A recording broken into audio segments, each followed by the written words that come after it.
check this out. So whenever you first talk to somebody, whenever someone tries to sell you something, think about it. If it's in person or whether it's over the phone, what's the most important thing that your mind does right in the beginning? That's right. Your brain automatically listens to the tone in which that person speaks to you. So depending on the tone, depends on what your brain does. Now, it's a little bit of psychology, but it's also a little bit of common sense as well. Think about it. Whenever you were a kid, your mom would yell at you, and determined by how she said your name was your outcome of what you thought the encounter might be, right? If she was like, in my name, Brandon, I would think I'm in trouble. But if she said it sweet like, Brandon, completely different, right? It's a completely different tone. The tones are just completely different. Now, whenever you talk and you're speaking to a customer, it's the exact same thing. Do you come across as, yeah, we can do this, and I can do that for you, and my products are really good, and the company's great, and yeah, nobody wants to buy from someone like that. Would you want to buy from someone like that? I wouldn't.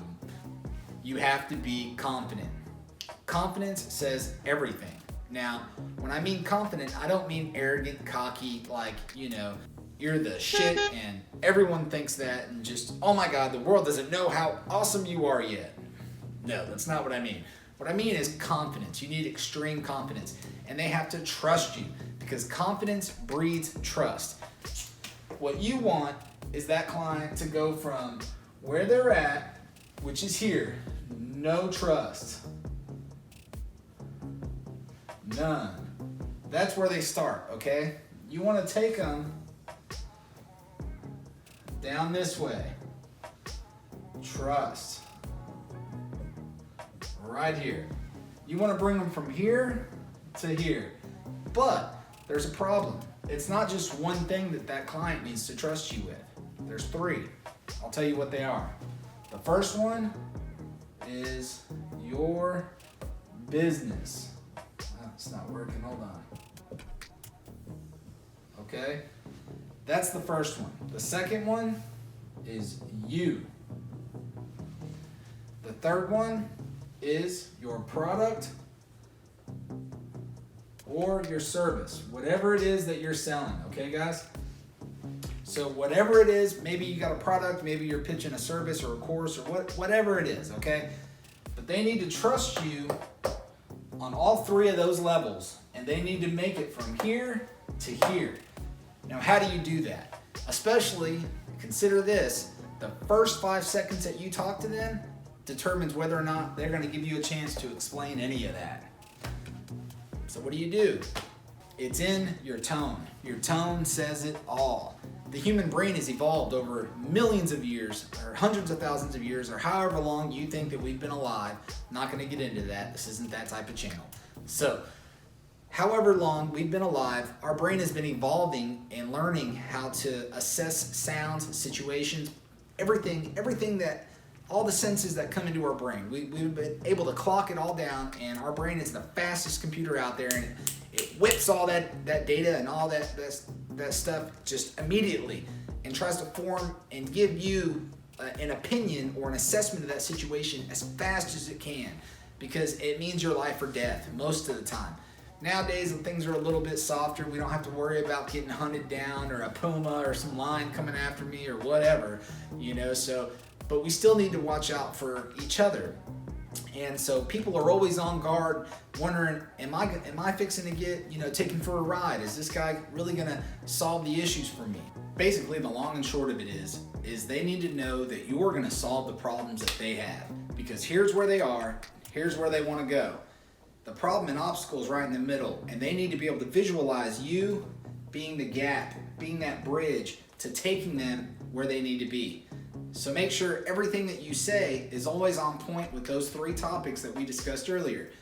You, your business, and your product or service.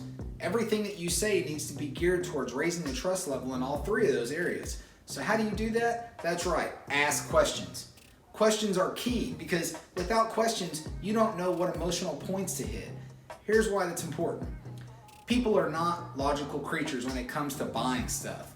So you have to grab the emotion. So ask questions that lead into places like this. What are your goals? What are your needs? Where is that going to take you? How would this help you? What would that do for your company? What, you see what I mean? How those are making the subject, or whoever I would be asking, it's making them think about their aspirations and then the roadblocks in front of that. Everything that you do needs to be centered around finding those emotional points in your client and being able to pinpoint and make the best of those. So don't waste time. Don't talk about your grandma. Don't talk about your kid's birthday. Don't talk about the fight you just had with your old lady. Yeah, I'm sure it's a sad story, but you know what? Nobody cares. It doesn't belong in the sales call, and it doesn't belong in the sales meeting. So make sure you're always asking questions.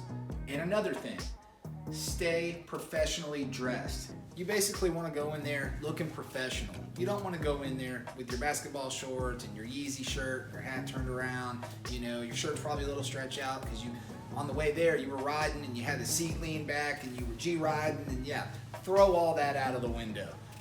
First off, don't go in there looking like you're not taking it seriously. Now, whenever you first meet your client, you've got about 5 seconds before they make up the judgment on you in their mind, whether or not they even want to do business with you. And you have to nail it. The only way that you can put it on in their mind in 5 seconds with no words is by body language and the way you're dressed. So all of that's wrapped up and tied together, and it's up to you to make it all fit right. So body language and presence, your outfit, all that, it all ties together. Now, the human brain, we've been focused and evolved over thousands of years to immediately be able to look at something and assess that situation. Now, whenever you first meet somebody, think about it. What do? You immediately size them up in your head. You kind of try to put them into a box. It's something everyone does. It's instinctual. I don't care if you say that you don't do it. You're a liar. You do it anyway. We all do. It's not a fault. It's not something that you can control. You're not judging them. It's just something that we do. Whenever we meet someone new, we try to assess it.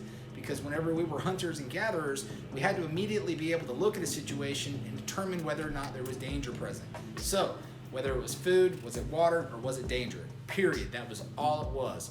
So, you have to be able to understand that as soon as someone looks at you, they're doing the same thing. Now, this doesn't mean that you need to always wear a suit. It doesn't mean you always need to wear a tie. But it does mean that you need to dress for the area and locale in which you are. So, say if you're in a big city, you need to wear a suit and tie because that's probably a metroplex and most everyone over there doing business is in a suit and tie. But if you're in maybe Galveston, Texas or something like that, that's what they call beach time. Nobody's gonna like you walking in a suit. Being in a suit there is gonna lose you a sale. So if you're in more of a small town type area, I would suggest wearing business casual. So don't go in there in a suit and tie. It'll probably lose it for you. Hope y'all enjoyed everything in the video, and I hope you learned a ton. Use this and increase your sales ratio. Go out there, make some money, but more importantly, do a good job for your clients. Make sure that the people you take on, you actually care about. Remember, like, subscribe, share, and as always, have an amazing day. I'll see y'all next time.